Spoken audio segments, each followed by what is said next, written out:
watching the station covering all of the DMV. This is DC News Now.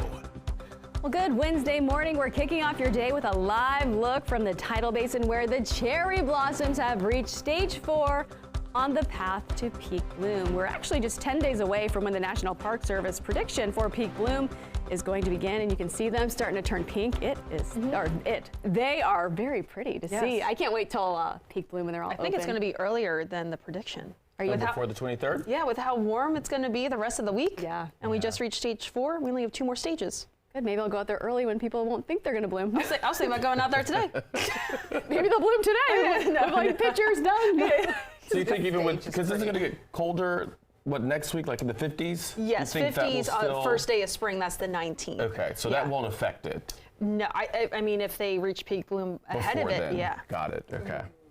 We'll have to see. I know people coming in town around that time, so if they went early, they'd be not that happy. Yeah. Well, Their pictures, they might have the jacket on, those pictures for next week. Not so much this week, but anyway, sorry, I know. go ahead. Well, speaking of this week, the No, it's weather you. is good. Yeah, it's looking good. Yeah, get outside Really and enjoy. good. Yes, I mean, we're going to be tracking rain chances, though. Returning on Friday, out there today and tomorrow is going to be warm, similar to the day yesterday, but today will be a little bit warmer. Temperatures right now, 30s, 40s, and 50s across the region right now. Well, we're just shy of 50 right now in Hagerstown. We did see temperatures in the 50s the last half hour there. We're mid-40s in D.C., 30s over towards Manassas, all quiet again up and down the eastern seaboard. A little bit more active back out towards the plains and back out towards the Rockies. Back here locally today and tomorrow, it's quiet, but temperatures will warm up with also that sunshine sticking around. Low to mid 70s out there for your Wednesday afternoon as we get towards tomorrow. A little bit warmer than the day today. We're talking about those mid to upper 70s for parts of the area. We'll have more details. We'll get towards the rest of that 7 day in just a few minutes. Shanika's here with the all-important look at those roadways. What are you seeing right now? All right, thank you, Jackie. Good morning. You're at the top of the 6 o'clock hour. You're looking good along the Capitol Beltway out of Prince George's County, right near Route 5 Branch Avenue. Now, you do have a crash off of the Beltway. This is off of Branch Avenue and Surratt's Road. So do use caution in this area. You can see how slow you are. You're dealing with major congestion here heading northbound. Now, crashes happen here all the time. This is a high crash prone area, so do use caution. Really take it easy over here in this area. Thank you, Shanika. Well, the search continues for Montgomery County's next superintendent, and the school district is giving parents a chance to voice their concerns. Yeah, a survey looking for input is now open. The former superintendent, Dr. Monifa McKnight, chose to step away from the role last month. This came after months of controversy and criticism. Some parents say they have mixed feelings about the school board's level of transparency. I want to know the background of any superintendent that they're thinking about hiring. I want to know if there were any skeletons in that person's closet. Somebody who will objectively look at what needs to happen to make the schools wonderful again. And staff members are also being asked to complete the survey, too. Meantime, D.C.'s State Superintendent of Education is leaving her role to take a job at Harvard University. Christina Grant is heading to the Ivy League to lead a research center. Grant served as D.C. Superintendent since 2021. She will finish out the rest of this school year before leaving. And a community is stepping up after reports of kids allegedly being attacked while they were walking home from school. Leaders in Prince George's County are now asking for neighbors to stand outside of their homes as those students do come home from school. We spoke with a student and leader who say the attacks are concerning.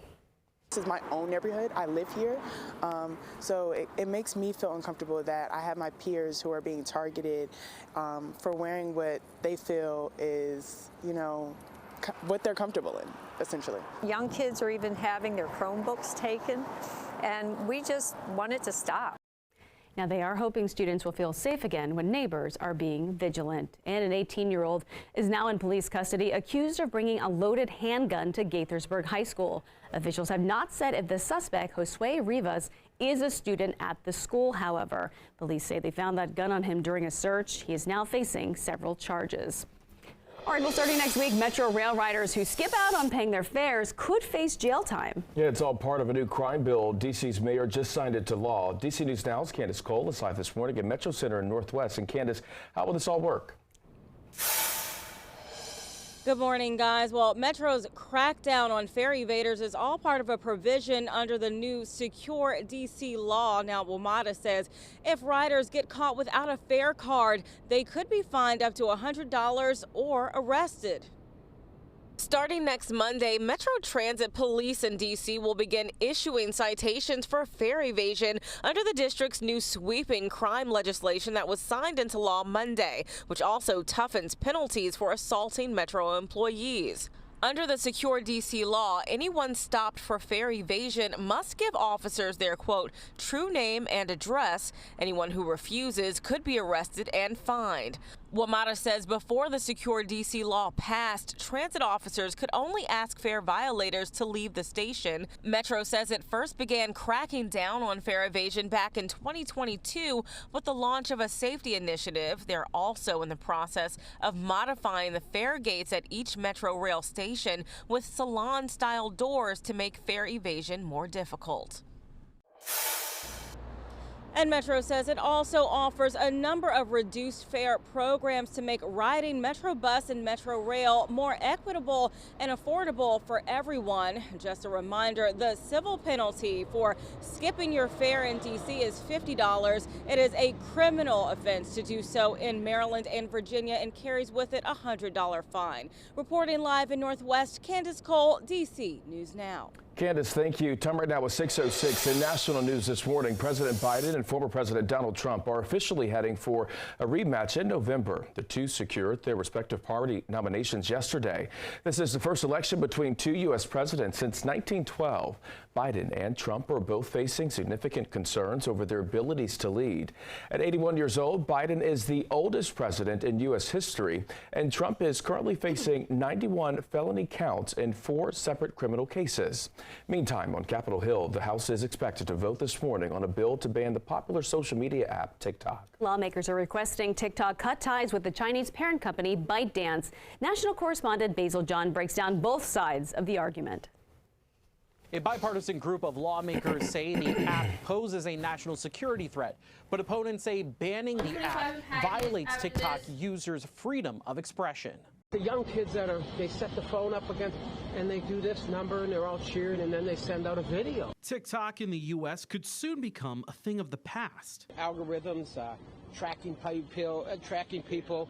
It's dangerous for our young people, and we got to find a way to rein it in. House Republicans are ready to vote on their bill that would require the Chinese company ByteDance to sell their app within 6 months or face a ban in the United States. Our bill is not an act of censorship. It is a safeguard for our citizens. Many Republicans and Democrats share concerns that China could force ByteDance to hand over data on the millions of Americans who use TikTok. The overwhelming issue here is, do we protect our national security? But some progressive Democrats, like Florida Congressman Maxwell Frost, worry the deadline to sell TikTok doesn't give enough time for a new buyer to save the app. So essentially what this bill is doing is setting this wholesale up to fail. Wisconsin Congressman Mike Gallagher says the goal isn't to ban TikTok, but to protect Americans and their data. What we're after is a separation from TikTok from its parent company ByteDance and by extension the CCP. Reporting in Washington, I'm Basil John.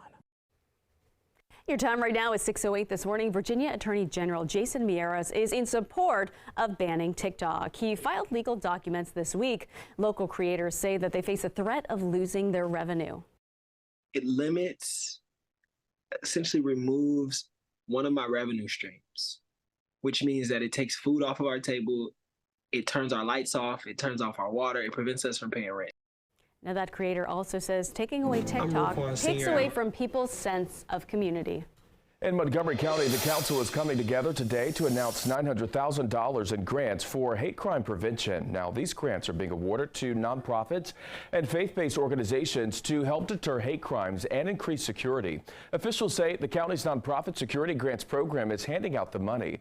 They say it will be used to fund security training and personnel, along with new cameras, too. Council members in Montgomery County are also expected to meet today to discuss limiting operating hours for hookah lounges and smoke shops. Now, the bill would make hours at these Maryland businesses the same as places where alcohol is served. It also establishes penalties for businesses violating these rules. Sponsors of the bill believe this will promote public safety. Well, this morning, Mayor Bowser is set to speak at the district's 10th annual March Madness event. DC's March Madness is a yearly showcase of the city's new real estate, housing, and workforce support initiatives. The event will feature 3 panel discussions on tourism, why businesses choose to set up shop in the district, and buying real estate in the city. It all starts at 11 a.m. at the Ronald Reagan Building in Northwest. And also in the district, the City Council's Committee on Health is holding a public hearing later this afternoon. Council members will discuss the Direct Care Work Amendment Act. Now, the bill aims to remove barriers to people looking to get certified in home health aid and nursing. It would also lower the age requirement for workers to 16 and allow people certified in Maryland and Virginia to practice in D.C. That hearing is set to start at 1 o'clock.